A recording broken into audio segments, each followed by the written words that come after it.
This documentary shows what it's like to go through PTSD.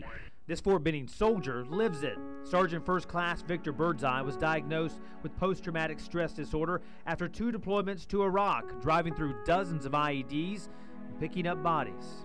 Seeing your buddies get wounded or killed compounds just the stress of being away from home, being deployed for a long length of time. When I met him, he seemed, normal. Erica Elder's husband also got PTSD. After his first tour in Iraq, she says specialist Ricky Elder had nightmares and trouble sleeping. He would have bad flashbacks and memories. Then he was cleared to go to Afghanistan again. Got in another pretty severe accident, had another traumatic brain injury. Came back, and I could tell he was drastically different. She kept telling him he needed help, but Erica says her husband's anger only got worse. Then, 1 month after their second child, a daughter, was born, it happened. He sent me a text message, and he told me, he said, "I love you, best friend. I'll see you on the other side." He was in a safety briefing and shot himself. So when I got the call from the hospital, I knew. And I couldn't breathe. And sometimes I still can't breathe. Suffering from PTSD and early onset dementia, her husband killed himself in June of 2012. I can still remember it like it was yesterday. This now single mom is left with his Purple Heart and a ceremonial flag.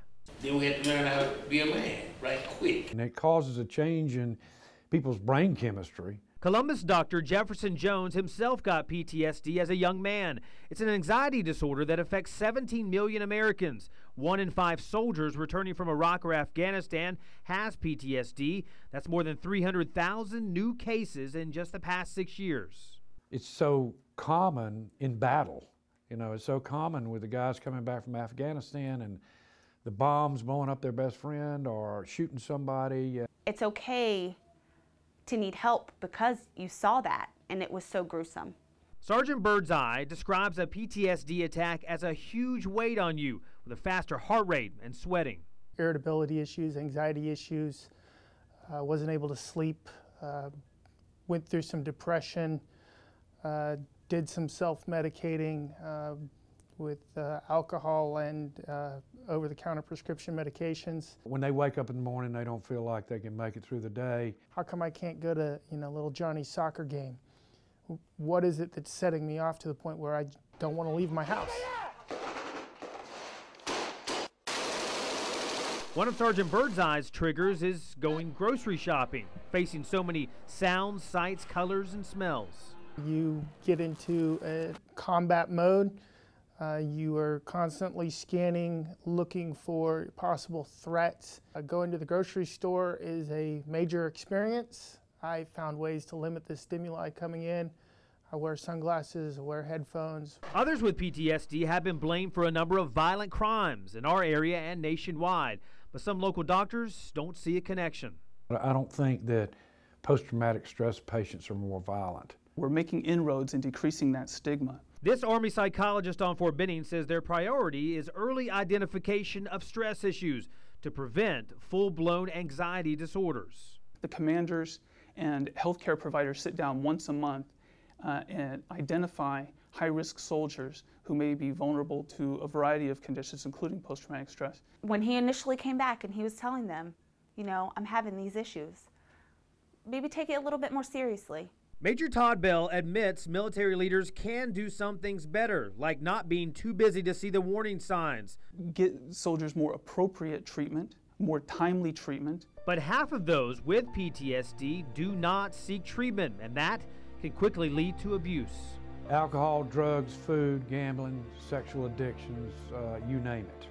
Anything to make them feel better. And soldiers dealing with these minor or major anxiety issues can come visit the 4th floor here at Martin Army Community Hospital, meeting one-on-one with the Department of Behavioral Health personnel. They can help me identify what my triggers are, how to cope with them. Along with therapy, PTSD patients also take medications. and do new treatments like EMDR, eye movement cognitive therapy. There's also a misconception that you can't treat this disorder, and you can, and you can treat it successfully. But the sad fact is, more active duty personnel die by their own hand versus combat last year, including Ricky Elder. Can you give me a high five?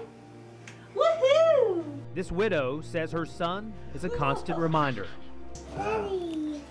And especially since I have two small children, incredibly frustrating because they don't get their dad.